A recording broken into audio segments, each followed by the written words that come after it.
Okay, greetings, brothers and sisters. I have a health update and a birthday update. um, but I want to start here. So, this is a Whispers of the Brighter World that is the most prevalent one because of the initial statement here. And it's very, you know, it's, uh, it's relevant to what's going on right now. Wednesday, February 28th, 2001, 9 a.m. In a quarter of a century, so that's now, Wednesday, February 28th, 2001, 9 a.m., 25 years, would be 2006 in February, so about this time, right? In a quarter of a century, the Earth will experience a major turbulence. That will be beginning of a cycle which Earthmen will find very difficult to go through. Fire will literally beat down on certain parts of the world, whereas torrents of rain will pour over others. Cataclysms will follow one another for many long years, keeping men frightened. Many will turn toward a supreme God, beseeching his forgiveness for more and more aberrant behaviors, as well for the maltreatment imposed by their nourishing mother, the earth. The failure to respect the elements will lead to effects generating terror among the population at the end of the century. That'll be the end of this century. In future ages, the present layout of the continents will be shattered. Maps will need revising, yet the creatures inhabiting this planet will have more than enough to do in order to survive rather than dealing with those details. Atom, will turn against mankind, who will not have been able to harness it, and its lightning power will be devastating. The time for punishment for such conceit will take place as hard as it can, and men paying for his ancestors' glaring mistakes will suffer without having any control over the situation. The transformation of this planet must go through all of these cataclysms in order to be effectively completed. Babaji. Babaji's the second master of the Sajmark system. And he had been dead since 1983, which would have been 18 years, so this is his soul intercommuning with a French woman, an invalid French woman, who had bad back injury, and then a bad doctor that she called a surgeon that she called a butcher had messed up her back, and she was basically a shut-in and someone who, with debilitating pain and things like this. And she was the best channeler that the earth has seen in terms of amount of channeled messages, over 20,000 of these messages, right? And a few of them about these prophecies. One of the things that always struck me about this one, and we'll show you the video evidence of what's going on exactly today, right? When he says, fire will literally beat down in certain parts of the world, whereas torrents of rain will pour over others. Cataclysms will follow one another for many long years, keeping men fighting. Many will turn toward a supreme God, beseeching his forgiveness for more and more aberrant behaviors, as well as for man of the maltreatment imposed on their nourishing mother, the earth. See, it's like when you hear about St. Paul, Saul was a guy who was persecuting the Christians, right? And he had this, these blinders were removed from his eyes, right?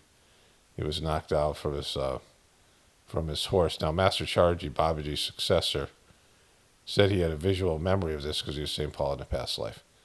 But somebody who was persecuting Christians had a spiritual awakening that was so significant that he became one of Jesus's chief followers, principal followers, and contributors to the Bible and Christianity. And that is a very rare circumstance where somebody goes from one extreme behavior to another. You don't see this very much. Like, there are some people who have this kind of personality, but, this is something kind of a different sort of a thing. Because people don't like to admit they're wrong. And there's so much that you see out there in the world where people don't, make the connection between their behaviors and what befalls them, right? Or what befalls humanity, or what befalls Americans. More often than not, people feel like victims. And so when this stuff starts happening, or it's happening right now, I mean, it's beginning to happen. It hasn't even got bad yet. And we'll talk about that in a bit. But, people are not, for the most part, thinking that they need to change their ways, and that collectively and individually, that we are responsible for what's befalling all of us, right? That this is a reaction to whatever we're doing. And it doesn't necessarily have to be polluting the world, for example. Now, there is a little evidence I'm going to show you, not a little evidence, there's always some evidence, that this is a man-made situation. Somebody sent me a little video where some guy's talking about weather modification, right? And that this is, for truthers, it's always to blame some nefarious elite people, which is, there's truth to that, right? And there's truth to weather modification. But this goes far beyond that, because there's just a collective aberrant behaviors that human beings are, all of us that are, participating in the system, are engaged in, right? We're, very few people are even aware that they have a soul or their spiritual side in any real way, a spiritual destiny, and are thinking about the way they behave. It's going downhill from, what it used to be, and it never was great. I mean, there's a time where, where I grew up, where DDT, this poison, is a pesticide. DDT is good for me. It's literally a poison, and it was almost wiped out peregrine falcons and many of the birds of prey, because the insects, it was like an insecticide.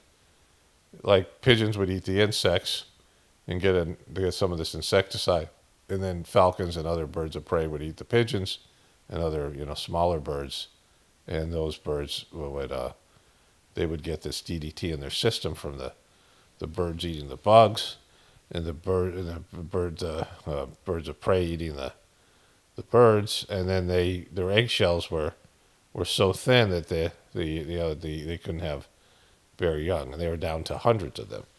And there was people were spraying this shit, saying DDT is good for me, right? But going back to what I was saying, this idea that the people will in the future will be like, yeah, we're totally responsible for this, and beseech God. Like, that's, it's one thing to beseech God, right? The word beseeching here, like where people are just prostrate and laying there and just begging God for forgiveness. We're talking about billions of people, or the whatever number that realize, oh yeah, this is on us. We did this, and it's going to take some sort of a spiritual awakening for people to realize that. Like, they're not going to be able to, you know how people go into denial, and I mean all of us, and where we just don't want to hear shit or take responsibility for something, and somebody's telling you what a piece of shit you are, and they're kind of right, because everyone is a piece of shit to whatever extent. You don't want to hear it, like your effects on people, your selfishness and everything, and be like, yeah, whatever, and then get mad and just dismiss it. But where people will just always all realize, yeah, we fucked up, and we're all paying for it. Please God, this kind of thing. In a desperate situation, like we can't take anymore. We can't, like I've talked about the bank of pain that is there, that's growing, that we've pushed away because of our inability to, our desire to seek pleasure and push away pain. If you don't experience the pain, like right after something you've done wrong, it goes into a bank of something that you have to experience later on. Everything's accounted for. And, we've had this, climate controlled, just in terms of physical pain, and, people, and one of the things is like the physical pain that people would endure, but don't because of painkillers of one type or another, right? Whether it's Advil or something else or whatever it might be. And, all these types of things. So,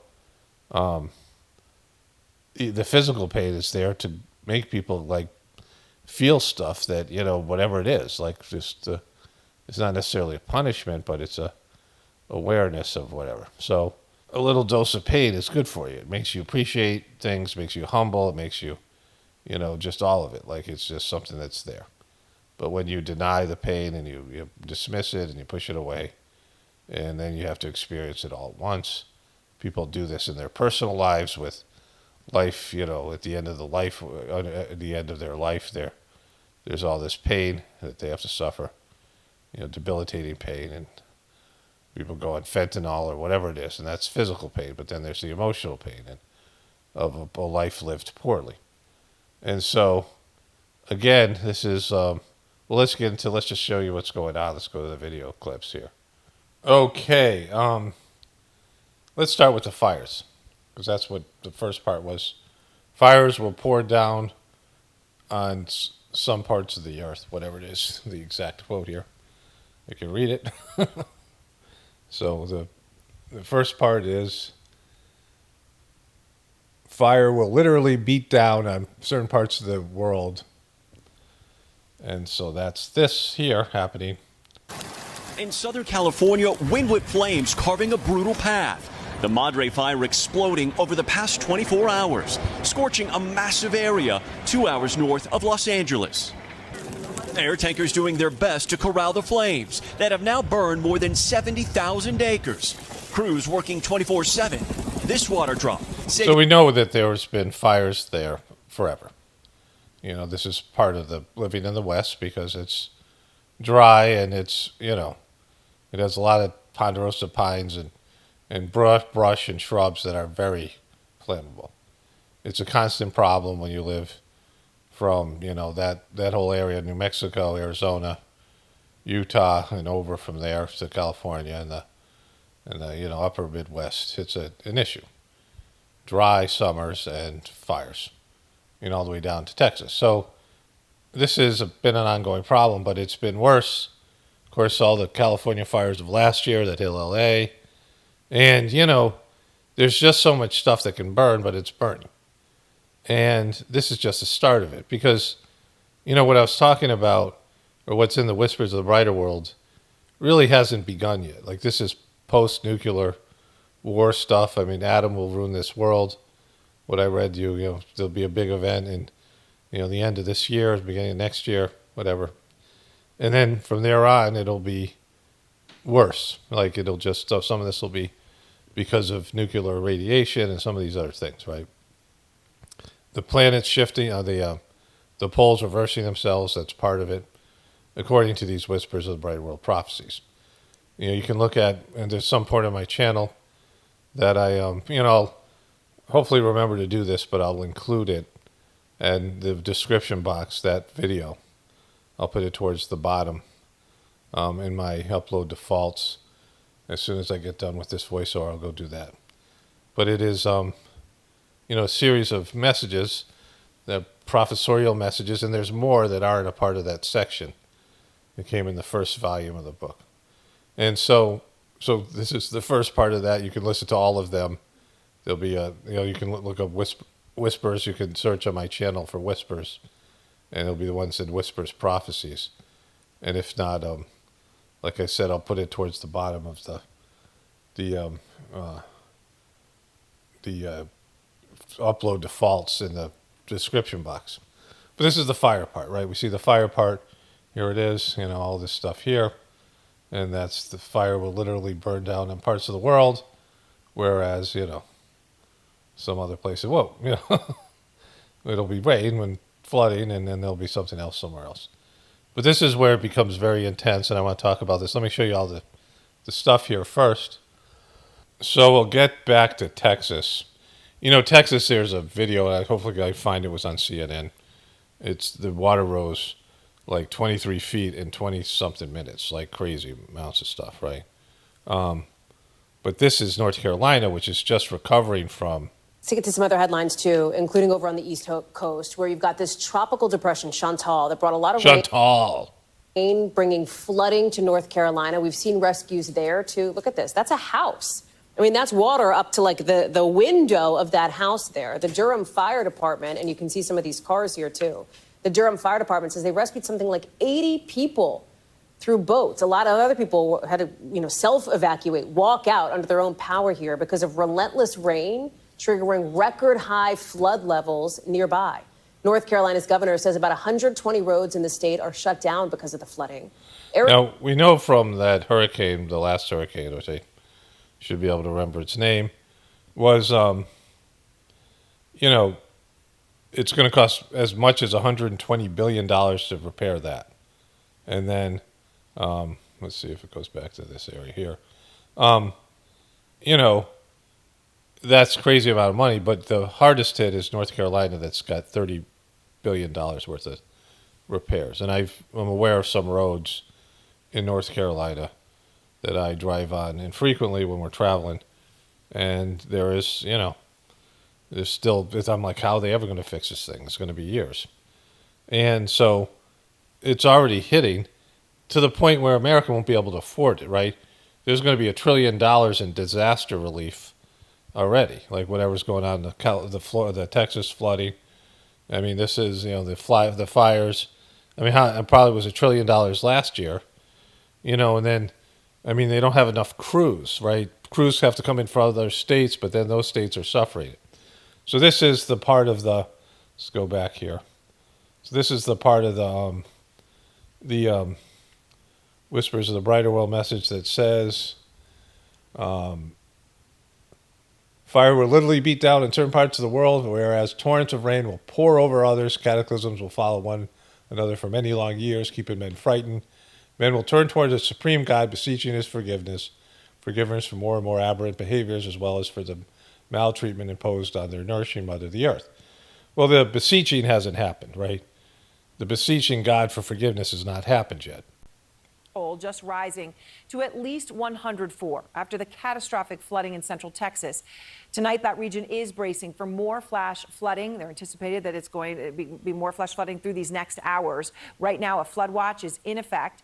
Forecasters saying that the atmospheric conditions are just right, yet again, to produce heavy rain, which could seriously complicate what is a desperate search right now for survivors. They are still looking for survivors right now. 24 people still missing, including 10 girls, 10 children, and a counselor from Camp Mystic, that all-girls Christian summer camp, where all-girls Christian summer camp. So this is, Christians being targeted in a way. 7 children. I mean, it happened that way, but And counselors we already know have so tragically lost their lives because of the surging waters of the Guadalupe River on Friday night. The images from inside that camp, gut-wrenching. The beds, which housed some 750 kids at the time of the flooding, now look at it. It's covered in mud. The stuffed animals, blankets, and books just strewn across the floor. No one had time to grab any of them. It is an area of Texas that is home to a number of nationally known children's summer camps. Let's move forward here.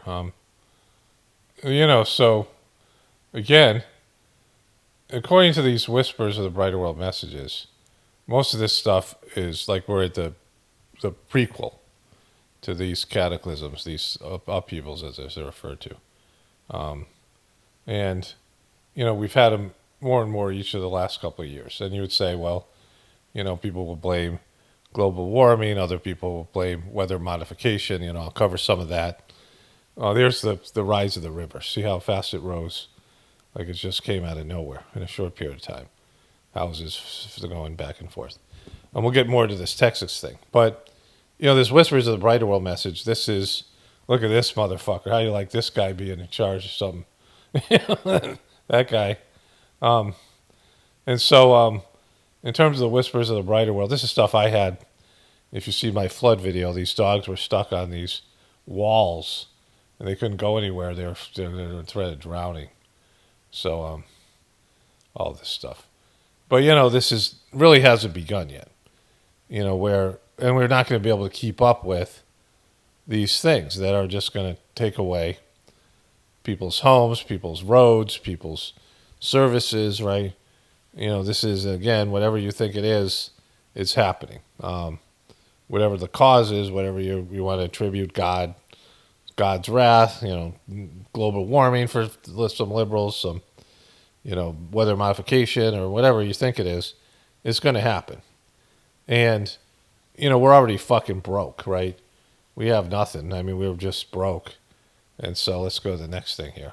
This is a local news report here. Say there are still several people unaccounted for at a camp near the Guadalupe River. Eyewitness News reporter Jaysha Patel joins us from the newsroom with the latest. And Jaysha, it feels like every time we get an update here, it's always a grim one. Yeah, Pedro and Shirley. Of course it was, Pedro.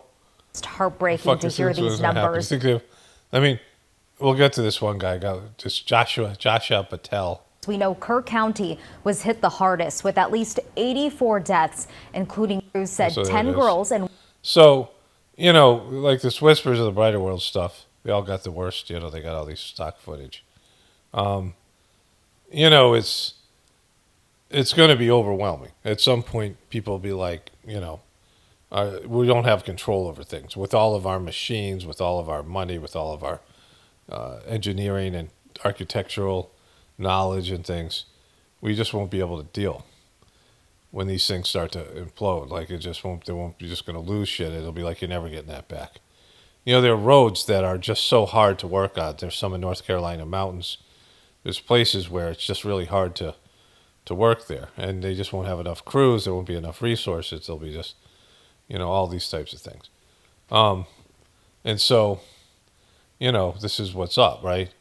And at some point, people be like, "Oh my God, we fucked the world up." Like like fucking, like whatever you want to say about it. You want to blame the elite, sure, but whatever. But it's people that fuck the world up. This came earlier.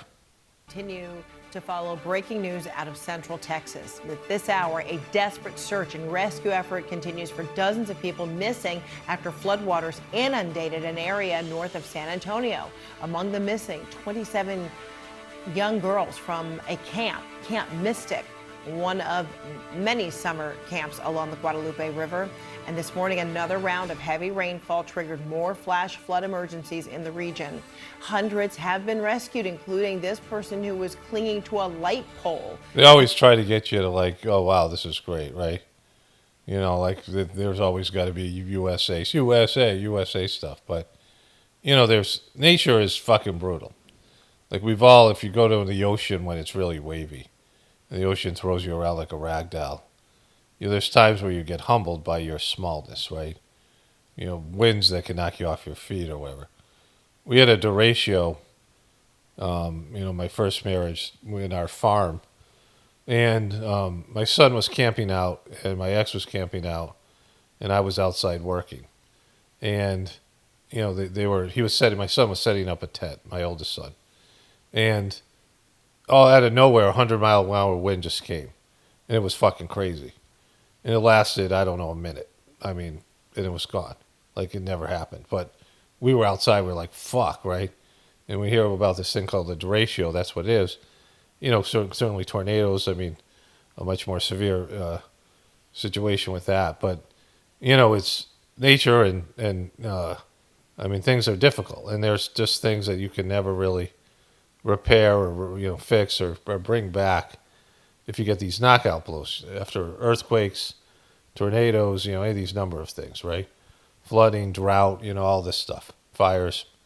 We have ways of we don't have, but God has ways, or the natural system has ways of cleansing stuff and get rid of it and starting over. Officials say at least 27 people have died, 9 children and 18 adults. Among the fatalities, 9-year-old Janie Hunt, her mother. Catherine happened several times, and we kind of follow the voice, and that's where we met Ty Baden. He is a father of 21-year-old Joyce Catherine Baden.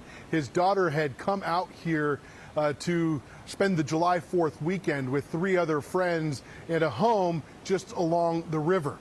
And they lost contact with the group around 4 a.m. early Friday morning. Ty Baden has spent the morning walking. By the time we met him, he'd already walked along about a mile, had come across the body of another young victim and called it in to 911.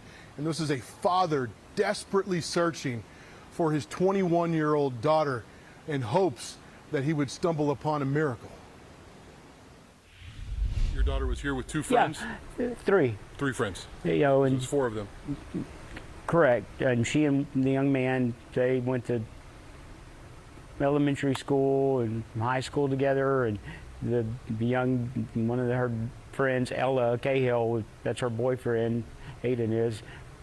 They went to school through high school, so they've known each other a long time. The other girl, her name is Reese. I can't remember her last name right now. She is Ella's roommate at UTSA, so we've never met her or her parents, but God bless her, and we pray that all four of them are still alive. All four are missing? Yes, they're all missing, and it's been 4 o'clock yesterday morning that we were told that they were on the phone with Aiden's dad, who they own the house where they were. It was a very nice house, no longer there.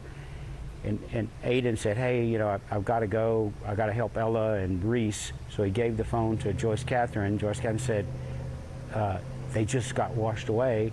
And then a few seconds later, the phone went dead, and that's all we know. So we presume that she got washed away as well. And if you go back to where the house is, it's not a good sign. And that's why I was telling you, my son and I were walking, and I thought it was a mannequin. It was a little boy, about 8 or 10 years old, and he was dead. So we just... You saw that this morning? Yes. So we're just walking and doing the same thing we were doing. Look, when we stumbled across him.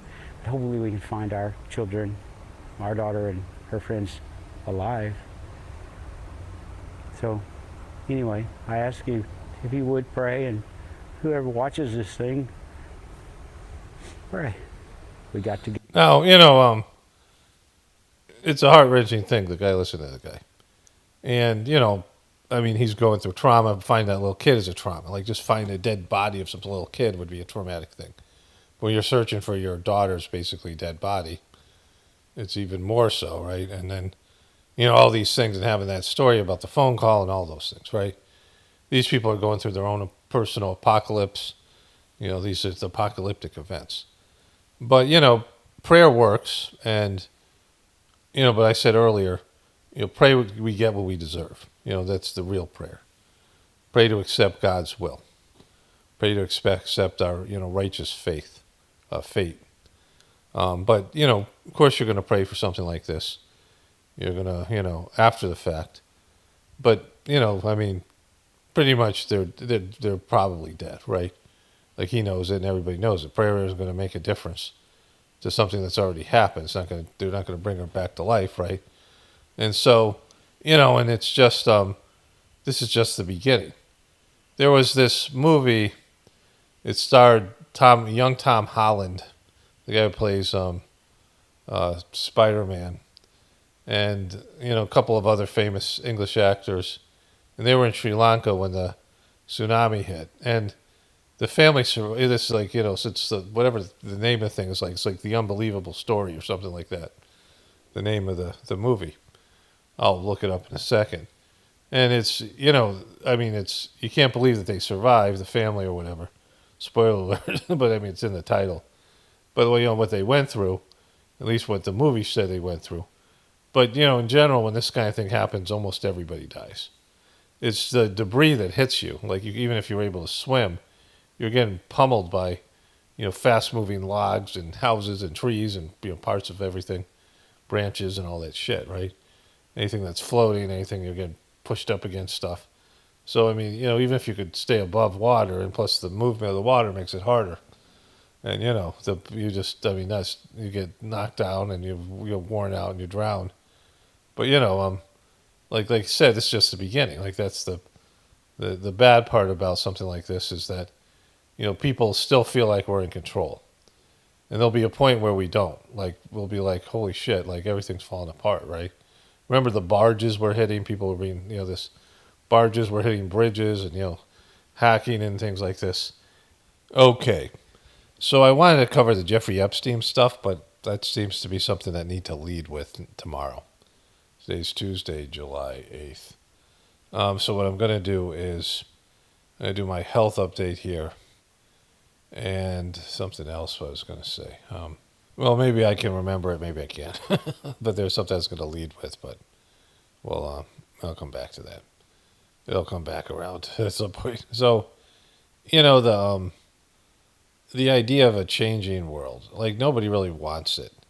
Like the Whispers of the Brighter World messages, I have, I don't know, overwhelming proof of their, I don't want to say power, but like when I've had experiences with the books, aside from the prophecies, and of course the Sage Mark system as well, but the legitimacy of the books. Like there's a guy I call the Dodgy Truther. He's a preceptor who sees through Dodgy's bullshit, and he's like really active. He's got a Facebook page about it. He sends me shit about Dodgy sucking. He doesn't believe in the Whispers messages, and I'm like, if you don't believe in the Whispers messages, because these were things that Chargy put out. The Whispers messages were first published in 2005. Chargy didn't die till 2014, after putting out 5 volumes of Whispers messages, and these other archival things.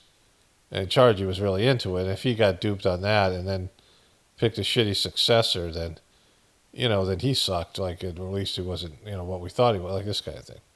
I try to explain it to him, but people are locked in there, and they're whatever it is. There are people who quit, people who did the practice for 10, 15, 20 years, who quit over these Whispers messages, right? But Babaji himself used to channel these higher developed souls, and he wrote about it quite extensively in his diary, and people were around him. He'd be talking to somebody, like it was, people could see. Sometimes it was nonverbal, but sometimes it was verbal. And he was, he intercommuned with all these higher developed souls. And then this Whispers book came out, right? And, we've all had our relationship with it, and those of us who dove into it, it was, there was a lot of, my whole thing with the truth community, which I knew some of these things came out of these Whispers messages saying things that are truther narratives, right? So, it's either true or not. And for me, it's true because of my experience. For you guys, it's just me telling you about it. Part of me doesn't want it to be true. Part of me was be like, well, or, that this isn't set in stone. But it's kind of said in the books that this is set in stone. Like Master Chargy said, doomsday for America, the doomsday for the world or something, can no longer be avoided. He said this in 1990 something, that there was, an opportunity to change some of these things, and then, at least negate some of it, delay it, and, lessen the effects. But at some point, there was just, it was beyond, of course, when you're talking about time being cyclical and not linear, it was never avoidable, right? But some of these things could have happened earlier, and it's just, it's like, well, let's give humanity more time or whatever it might be. There's times that divine beings can delay things or negate things, higher developed souls for, their own purposes, but, whatever's going to happen is going to happen. And you can see it unfolding. It all starts with morality of people, the degradation of morality, and people have gotten worse and worse and are weaker and weaker, and that leads to these other things, right? And so that's the first part, and it's going to happen because it's already happening. And the second part is, like, we all kind of know it. Like, we all know it's like should happen. Like, we don't want it to. Like, I made that video. I said, let's all pray that we get exactly what we deserve collectively and individually, and no one's going to fucking go for that. How many people are going to pray to God and say, yeah, God, whatever I've done, whatever I deserve, whatever I need to go endure, let me have it. Like, fucking let me have it. No, the people don't say that shit. People don't pray in that way. They pray, God, fucking this thing sucks, and I totally deserve it. They don't say that, but it's there. And what, can you make it go away? Can you make it not have happened? Can you take this thing away that I got that I didn't want? So that's the way people pray, begging for God to change his plans to accommodate their inability to accept the consequences of their actions. Like, that's a quotable thing. Whatever I just said there, I don't think I could re-say it exactly the same way, but it's a quotable thing, right? Here, I could copy and paste it, though, so here it is again. That's the way people pray, begging for God to change his plans to accommodate their inability to accept the consequences of their actions. And again, that just like came through. That wasn't like, there's a flow to it. And that's a good way, that's a description of something, like the way that people pray. The inaccurate description. So, these things are happening, and, I want Whispers to be right, but I don't want it to be right. Like, it doesn't matter ego-wise. Who gives a shit, right? Oh, guys, we were right. Like, fucking, yeah, we're all suffering. Like, fucking the world's burning, right? And rain, fucking flooding and burning at the same time. And so, that's where we're at. And, I talk about this all the time, and that, the only real thing to do is spirituality for the obvious reason, which is that, only spirituality will save this world, that people have to change. And they have to change by embracing the divinity within them. All other changes, good or positive, but as long as you don't embrace your divinity within you, you're not changing. You're bringing out the self within. You're evolving. You're changing what you are as a person. And that there needs to be, an evolution of the species on a spiritual level. I mean, that's what that means when I say it. And, we're coming to do that. Oh, yeah. So that's what I was going to talk about is the Chennai flood, and I'll show you images of that. So I went through the Chennai flood, and it was raining like fucking crazy. My kids were sort of prepared for things like this, because we lived on a homestead, and we knew things like this were coming. And it was raining. They have a rainy season in India. And, I was there for 3 years, and this was the worst one. This was the worst flood they ever had there, on record. And it was raining. My kids and I would go to the movies. We go to a mall, and the mall has a little bit like an American mall. It was like the only thing in India that was like if you go to KFC, Kentucky Fried Chicken, like it was South India, they didn't have any chicken, right? But they had KFC, they have the brand. And they had some American things, Subway. But, they don't have lettuce. They don't eat raw food like lettuce because of the bacteria issue. So they wouldn't have, they wouldn't have certain things, right? They wouldn't have some of the kind of foods you would eat, even though the chain was familiar. And, me and the kids all missed America, whatever it said. And it was good we'd go to the mall and we'd see American movies. And this was when the Marvel was putting out quality movies that me and my kids enjoyed, that were leading up to the sort of the end of the thing and all that stuff. The Infinity War thing or whatever. And other movies, like we went to see one of the Mission Impossible. And we go there and we go out to dinner somewhere in the mall. There's an Italian restaurant that was pretty good and pretty good for a place in India. And so we'd go see a movie. We'd get the movies had intermission. We'd get some like ice cream in the middle of the movie. And if the kids needed something, we'd go shop at the mall during the other time. And we'd take a cab there and a cab home. And it was raining crazy, right? Like just fucking raining. Like it was just flooding. And we were driving home and the movies like got out at like 7, I would say. And this was a week before the flood happened. And we were driving, and the cab driver, and there was a line of cars. And we got out of the car, and we looked. Everyone stopped. And there was a road that had become a river. And it was too deep and too fast for these small cars to pass through it. It was about 30 feet wide and probably 3 feet of water, and it was rushing down the road. And it was it was like a flash flood on a highway.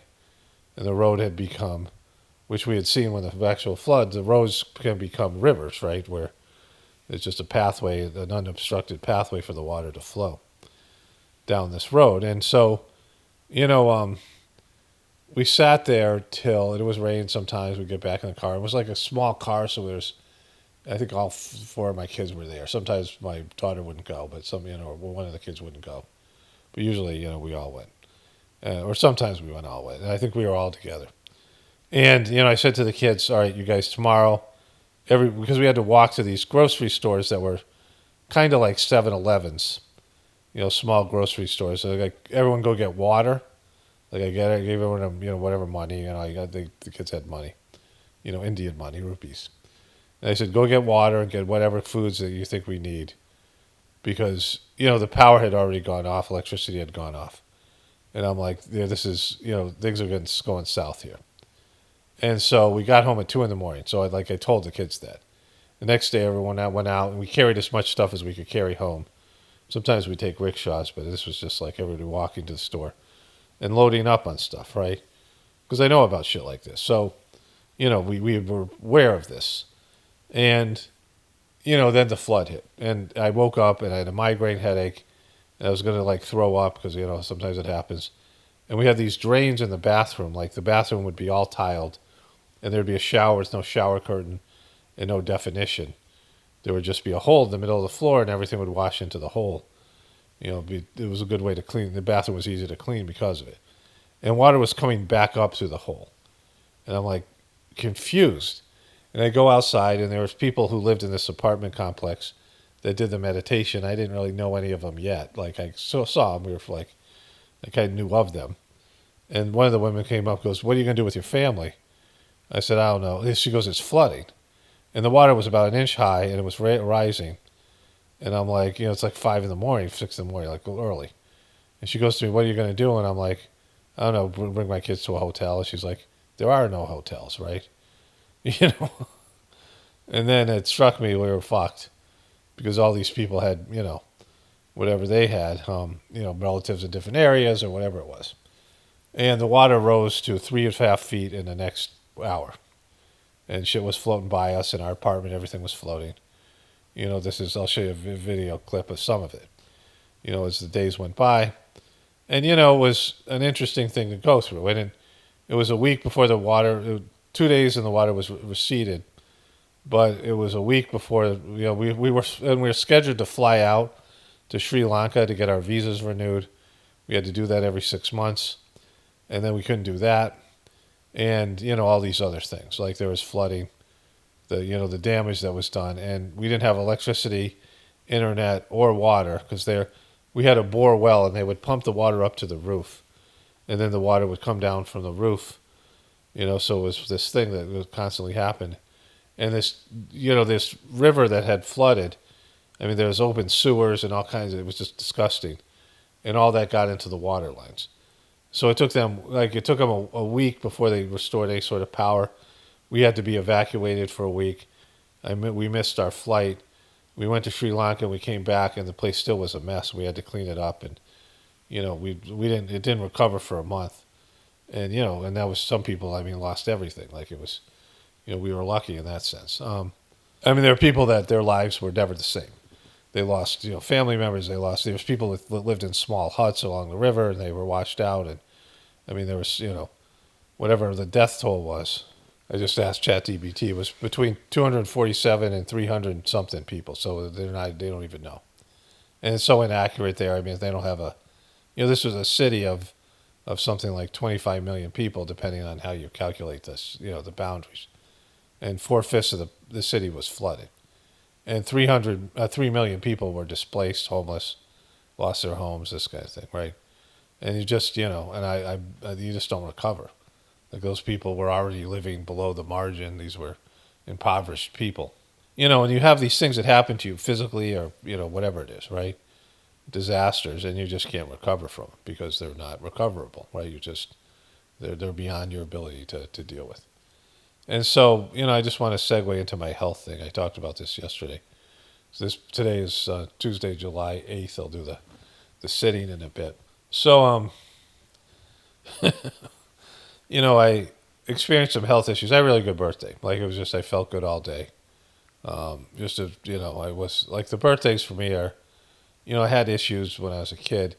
My brother, he left his wife and his family he had 3 boys, my 3 nephews, and the middle ones, he was like 10 or 12 years old, his birthday.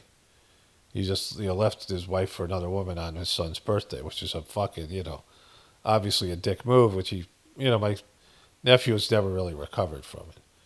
In terms of their relationship, is a big thing. So that's a really bad birthday.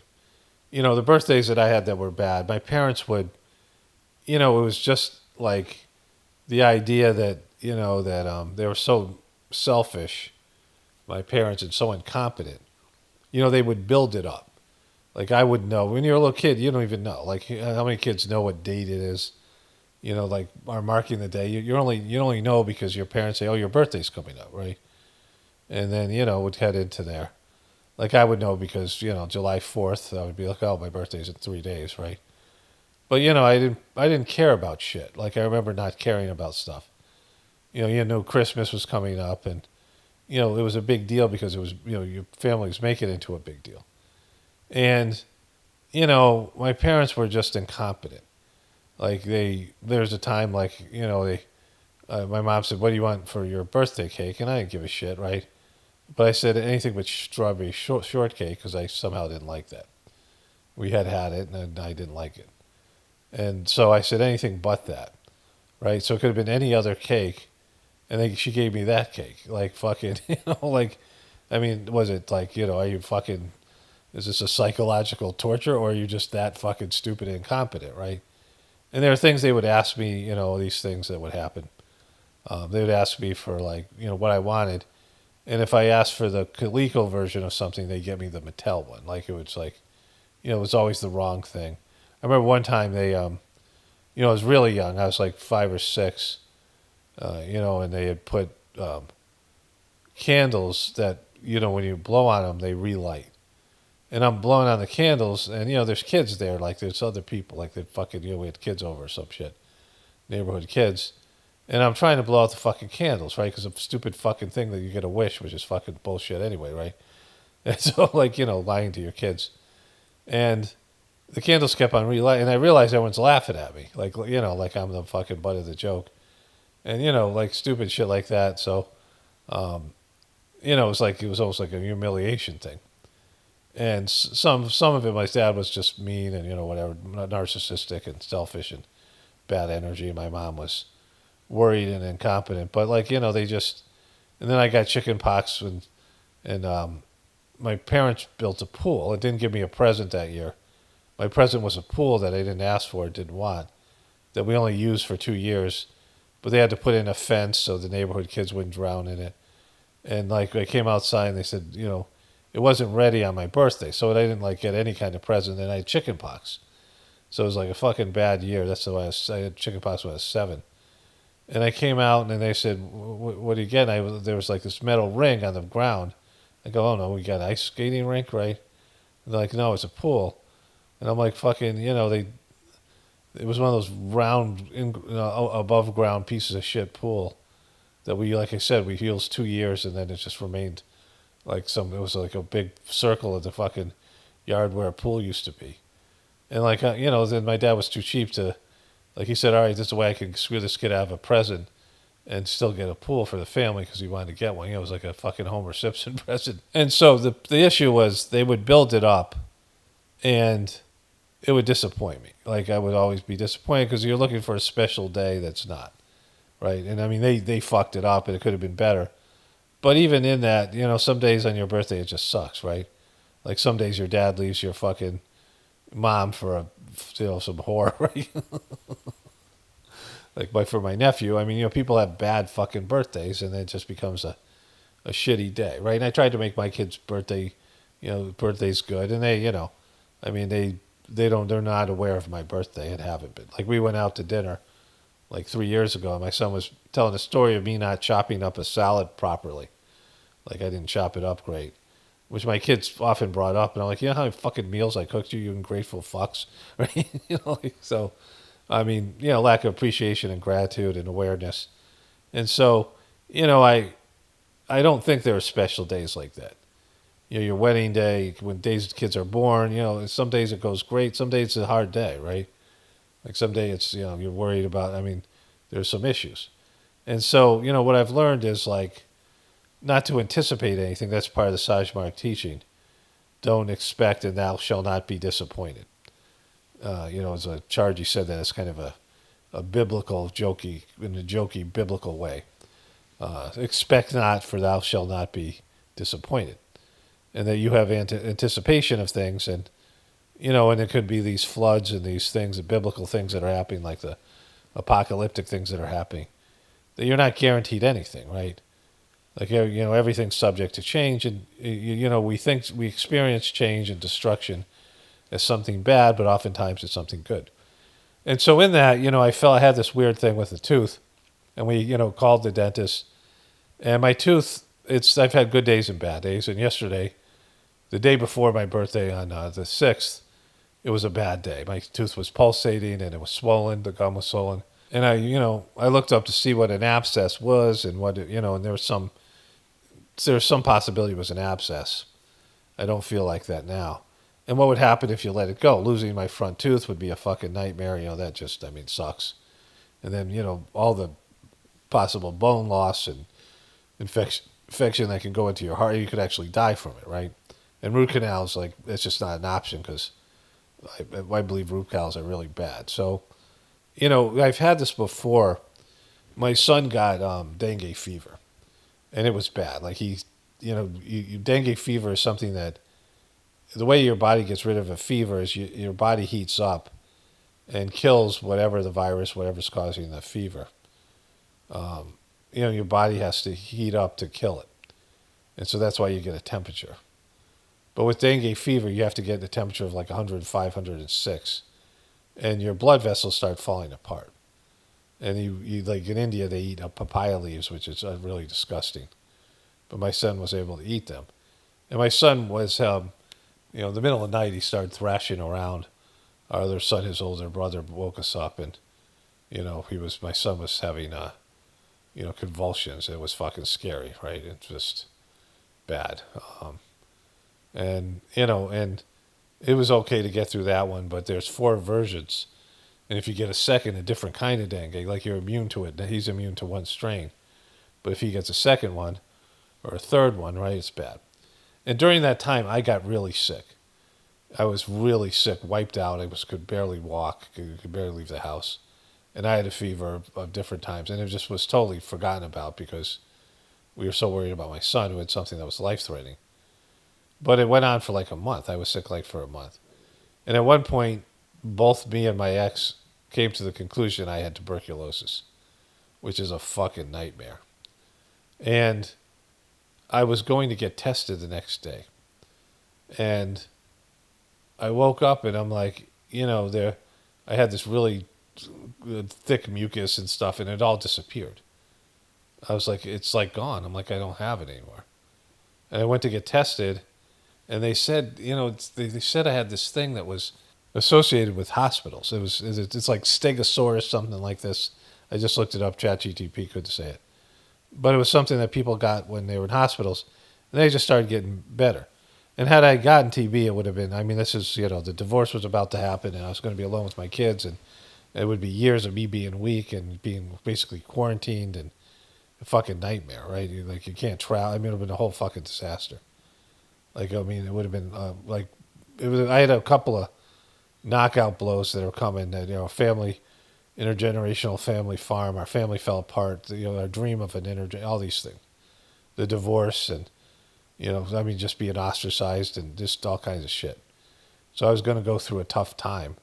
And with tuberculosis, I wouldn't be able to do it. And I feel like I had it, or it was like this thing, same thing with this tooth infection, this thing. Like the realization of it, and this happened to me 2 nights ago, like the night, July 6th, I was just like low energy, depressed, and, I just didn't feel capable of going through this whole tooth thing when I'm just getting physically better. Like I went through a thing, I was low energy, and, I had some of my Journey series of audios, my last one, I just was just kind of bummed out by just the whole, everything, just going on.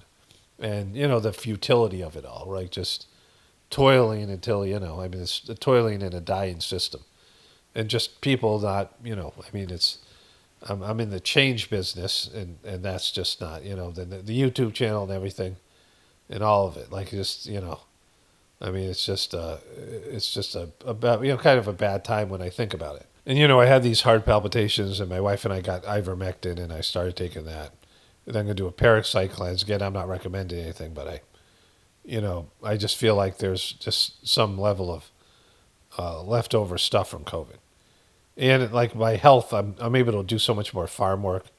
I've had sort of a rejuvenation in my physical life, and I'm exercising. I'm doing these stretches. I got this fascial videos I've been doing and things, and I just, I feel like I'm just doing better. I've had sort of a renaissance of my health, and then to have to deal with the fucking abscess tooth that came out of nowhere when I've been working so hard to, keep my teeth in good shape for the, remainder of my existence, at least as long as they can, the whole thing. And having to deal with dentists and all these things I've talked about, this whole thing with the fillings that just all of it.